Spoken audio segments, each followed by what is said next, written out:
கொள்கை எதிரிகள் Udhayanidhi most dangerous புலம்புறாங்க.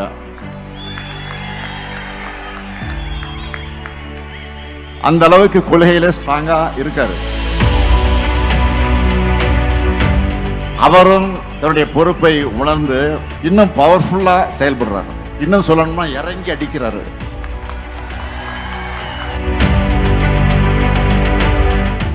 கொள்கைகளை கூறுபடுத்தியது மட்டும் இல்ல, மக்களையும் சந்திச்சு கழகத்தை வளர்த்தோம். இந்த பயணத்துல நாங்க சந்திக்காத சோதனைகளே இல்ல, துன்பங்களே இல்ல, துரோகங்களே இல்ல. அத்தனையும் தாண்டி கழகத்தோட லட்சிய பயணத்துக்கு துணை நின்றது நாங்க வளர்த்த இளைஞரணி. இப்போ அந்த பணியை தம்பி உதயநிதி கிட்டையும் உங்ககிட்டையும் ஒப்படைச்சிருக்கிறோம். அவரும் தன்னுடைய பொறுப்பை உணர்ந்து இன்னும் பவர்ஃபுல்லா செயல்படுறாரு. இன்னும் சொல்லணும்னா இறங்கி அடிக்கிறாரு.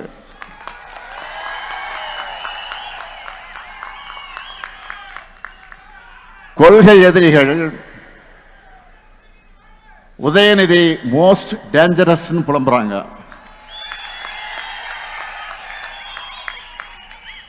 அந்த அளவுக்கு கொள்கையில ஸ்ட்ராங்கா இருக்காரு. கழகத்துக்கு எது தேவை என்று உணர்ந்து செயல்படுகிறார் உதயநிதி. முதல்ல அணியோட கட்டமைப்பை வலுப்படுத்தணும்னு லட்சக்கணக்கான இளைஞர்களை கழகத்தில் சேர்த்தார். அடுத்து அவங்களை கொள்கை ரீதியா ஸ்ட்ராங்கா ஆக்கணும்னு பாசறை கூட்டங்களை நடத்தினார். அடுத்து நம்மளோட கொள்கையில இன்னைக்கு இருக்கிற தலைமுறையினரும் புரிஞ்சிக்க வேண்டும் என்பதற்காக புது பேச்சாளர்கள் அவசியம்னு உணர்ந்து ஃபர்ஸ்ட் செட்ல 200 பேரை உருவாக்கினார். அவங்க பேச்சையெல்லாம் கழக மேடையில் கேட்கும்போது எனக்கு அவ்வளவு மகிழ்ச்சியா இருக்கு. அடுத்து இளைஞர்களான நீங்க இன்னும் ஷார்ப்பா பேச, ஸ்ட்ராங்கா களமாட நிறைய புத்தகங்கள் உருவாகணும். அதுக்காக முத்தமிழ் அறிஞர் பேர்ல பதிப்பகம் தொடங்கினார். சரி, இதெல்லாம் செஞ்சுட்டோம்னு சும்மா இருக்கல. இதெல்லாம் உங்களுக்கு சேரணும்னு அறிவு திருவிழா நடத்துறார். பல இடங்களில் லைப்ரரி ஆரம்பிக்கிறார். இதுதான் ஒரு பொலிட்டிஷியனுக்கு குவாலிட்டி. சரி, உதயநிதி இவ்வளவும் செய்கிறாரு அப்படின்னா அடுத்து நீங்க என்ன செய்யணும்? அதை பற்றி கூட உதயநிதி இங்க சொன்னார். நம்மோட லெகசியை மக்கள்கிட்ட கொண்டு போய் சேர்க்கணும். கழகத்தை வளர்க்கிற பணியில, கொள்கை விதைக்கிற பணிகளை ஈடுபடணும்.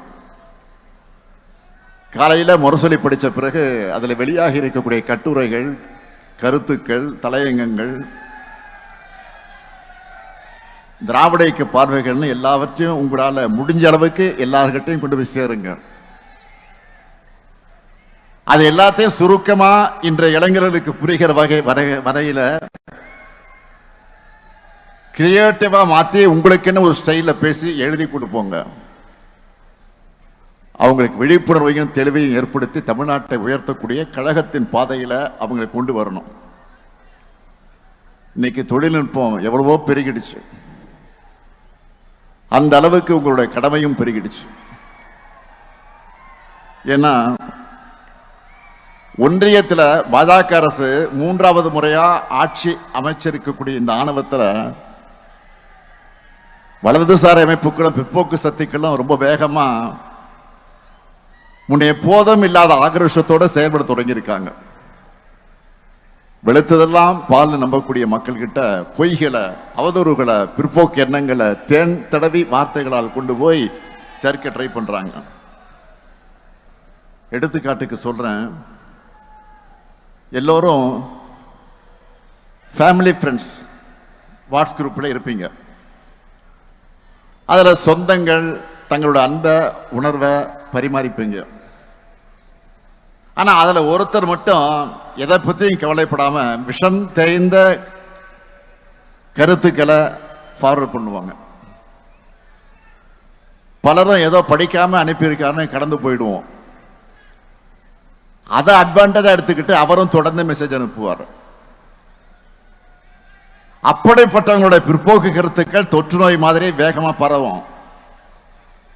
அதை தடுக்கணும்னா அதுக்கு மாற்று மருந்தான நம்முடைய கொள்கைகளையும் நாம தீவிரமா பரப்பணும். பொய்யை பேசுறதுக்கு ஒருத்தர் தயங்காத போது உண்மையை பேசுறதுக்கு நெஞ்சில உரம் இருக்க நாம் ஏன் தயங்கணும்? எதுக்காக இதை சொல்றேன்னா, இப்போ நம்ம தோல்ல தமிழ்நாட்டையும் தமிழ் மொழியும் காக்க வேண்டிய கடமை மட்டுமல்ல, ஒட்டுமொத்த இந்தியாவையும் நாட்டோட பன்முகத்தன்மையையும் காக்க வேண்டிய கடமை நமக்கு இருக்கு. செய்திகளை உடனுக்குடன் தெரிந்து கொள்ள கீழ்கண்ட கேபிள் மற்றும் டிடிஎச் நெட்வொர்க்குகளில் எம்நாடு செய்தி தொலைக்காட்சியை காணுங்கள். பாதகம் செய்பவரை கண்டால் நாம் பயம் கொள்ளலாகாது பாப்பா. மோதி மிதித்துவிடு பாப்பா, அவர் முகத்தில் உமிழ்ந்துவிடு பாப்பா. அண்மை செய்திகளை உடனுக்குடன் தெரிந்து கொள்ள இணைந்திருங்கள் எம்நாடு தொலைக்காட்சியுடன்.